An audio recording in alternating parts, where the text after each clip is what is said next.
আসসালামু আলাইকুম viewers. ফাইমিলি kitchen মানে সহজ রান্না, দেশি রান্না। আপনারা যদি আমার পেজটাকে ফলো করেন তাহলে অবশ্যই দেখতে পাবেন আমি খুব সহজভাবে দেশি রান্না করে থাকি। তো আজকে আমি আপনাদের সাথে শেয়ার করব এরকম একটা রান্না, কচুরমুখী দিয়ে চিংড়ি মাছ। তো এখানে আমি একটা চুলায় কড়াই বসিয়ে নিয়েছি, তাতে দিয়ে দিচ্ছি 2 টেবিল চামচ তেল, তার মধ্যে দিয়ে দিচ্ছি হাফ চামচ আস্ত জিরা আর হাফ চামচ কালি জিরা। তো এটা দেওয়ার পর এখানে আমি 2টো পেঁয়াজ কুচি দিয়ে দিলাম, দিয়ে এটা ভালো মতো নেড়ে চেড়ে দিলাম তেলের সাথে। এটা কিছুক্ষণ ভেজে, পেঁয়াজটা কিছুক্ষণ ভেজে এখানে আমি দিয়ে দিয়েছি এখানে 4-5-6টা চিংড়ি মাছ আমি কেটে নিয়েছি ছোট ছোট করে। চিংড়ি মাছগুলো একটু বড় ছিল, আমি ছোট ছোট করে কেটে নিয়েছি। এটা আসলে সাশ্রয়, সেজন্য এভাবে অল্প চিংড়ি মাছ দিয়ে কিভাবে তরকারি রান্না করা যায়। তো চিংড়ি মাছটা আমি একটু ভেজে নিলাম পেঁয়াজের সাথে।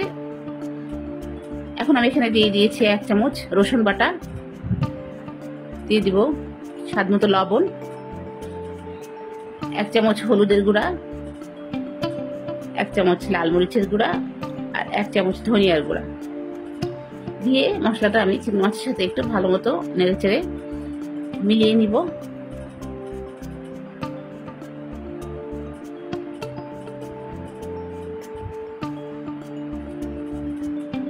এরপর আমি এখানে দিয়ে দেবো একটু পানি, চিংড়ি মাছটা কষানোর জন্য 2 টেবিল চামচের মতো পানি দিয়ে দিয়েছি, চিংড়ি মাছটা যাতে ভালো মতো কষানো হয়, মশলার গন্ধটাও যাতে চলে যায় এই কষানোর সাথে।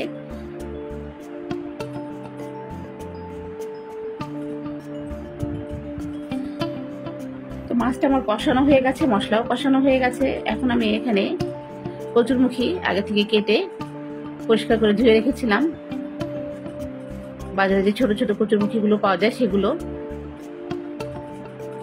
মধ্যে আমি দিয়ে দিলাম। এখন কচুরমুখীগুলো আমি দিয়ে দিব, ভালো মতো আমি নেড়ে চেড়ে দিচ্ছি চিংড়ি মাছের সাথে। মশলার সাথে মিলিয়ে আমি এটা 10 মিনিটের মতো ঢেকে রান্না করব। 10 মিনিট পরে আমি ফিরে আসলাম, দেখেন কচুরমুখীটা কষানো হয়ে গেছে মাছের সাথে, মশলার সাথে। এখন এখানে আমি দিয়ে দিব পর্যাপ্ত পরিমাণে ঝোলের জন্য পানি। আমি এখানে 2 কাপের মতো পানি দিয়ে দিয়েছি। কচুরমুখীটা আসলে প্রায় সিদ্ধ হয়ে এসেছে, তো পানি দেওয়ার পরে এখানে আমি আরো 10 মিনিট রান্না করলাম, তারপরে দিয়ে দিলাম কিছু কাঁচামরিচ আর ধনিয়া পাতা। তো এবার কচুরমুখীটা আমার সিদ্ধ হয়ে গিয়েছে, একটু ঝোল ঝোল থাকবে, কারণ কচুরমুখী নামিয়ে যখন ঠান্ডা হয়ে যায় তরকারিটা, তখন তরকারিটা ঘন হয়ে যায়, এই জন্য একটু ঝোল ঝোল নামালে তরকারিটা সুন্দর হয়।